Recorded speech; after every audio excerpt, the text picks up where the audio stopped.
नमस्कार, मी पंजाब डक। आज आहे 30 जुलै 2025 आणि मी माझ्या शेतात आहे आणि या ठिकाणून आपल्या महाराष्ट्रातल्या शेतकऱ्याला अंदाज देणार आहे 3x1 चा कापूस आहे। आजच्या 49 दिवस झालेले आहेत। एकदा खत दिलेलं आहे, एकदा खत दिलेलं, दोनदा खुरपीला, दोनदा पाळी घातली आणि या ठिकाणून शेतकऱ्यासाठी अंदाज देणार आहे। राज्यातल्या सर्व शेतकऱ्याला सांगू इच्छितो की राज्यामध्ये सांगायचं झालं तर आज आहे 30 तारीख आणि 1 तारखेपर्यंत म्हणजे 1 ऑगस्ट पर्यंत जळगाव जिल्हा, धुळे जिल्हा, नंदुरबार जिल्हा, नाशिक, कळवण, त्याच्यानंतर अहिल्यानगरचा काही भाग, इकडे वैजापूर ह्या भागामध्ये म्हणजे आणखीन 2 दिवस म्हणजे थोडा भाग बदलत विखुरलेला स्वरूपाचा पाऊस पडणार आहे।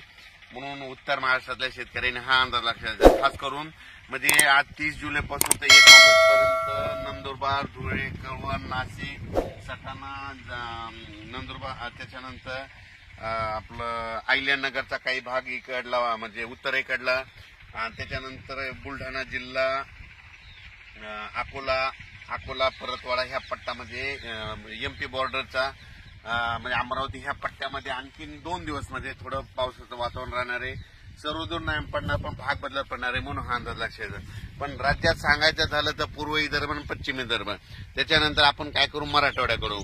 मराठवाड्यामध्ये परभणी जिल्हा, हिंगोली जिल्हा, लातूर जिल्हा, नांदेड जिल्हा, वाशिम, त्याच्यानंतर बीड जिल्हा, धाराशिव जिल्हा, सोलापूर जिल्हा या भागामध्ये आणखीन आजच्या दिवस थोडं वातावरण राहणार आहे।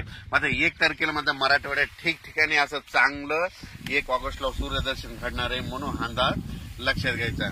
त्याच्यानंतर आपण वळू पश्चिम महाराष्ट्राकडे। पश्चिम महाराष्ट्राकडे देखील आज आणि उद्याचे दिवस सरी त्या चालूच राहतील, पण 2 तारखेपासून तिकडल्यामध्ये पश्चिम महाराष्ट्राकडे 2 ऑगस्ट पासून तिकडे देखील चांगलं सूर्यदर्शन होणार आहे, म्हणून डाळिंब शेतकऱ्यासाठी आनंदाची बातमी, म्हणून द्राक्ष शेतकऱ्यासाठी आनंदाची बातमी। त्याच्यानंतर काय करायचं, आपण पूर्व आणि पश्चिम विदर्भ 11 जिल्ह्यामध्ये म्हणजे वर्धा, नागपूर, भंडारा, गोंदिया, चंद्रपूर, त्याच्यानंतर अकोला, यवतमाळ, बुलढाणा, अमरावती या भागामध्ये पूर्व आणि पश्चिम म्हणजे 11 जिल्ह्यामध्ये तिकडे आणखीन 1 तारखेपर्यंत थोडं ढगाळ वातावरण आणि तुरळक ठिकाणी पाऊस देखील असणार आहे। पण 2 तारखेला मात्र चांगलं असं सूर्यदर्शन होणार आहे। 2 तारखेपासून ते 8 ऑगस्ट पर्यंत चांगलं सूर्यदर्शन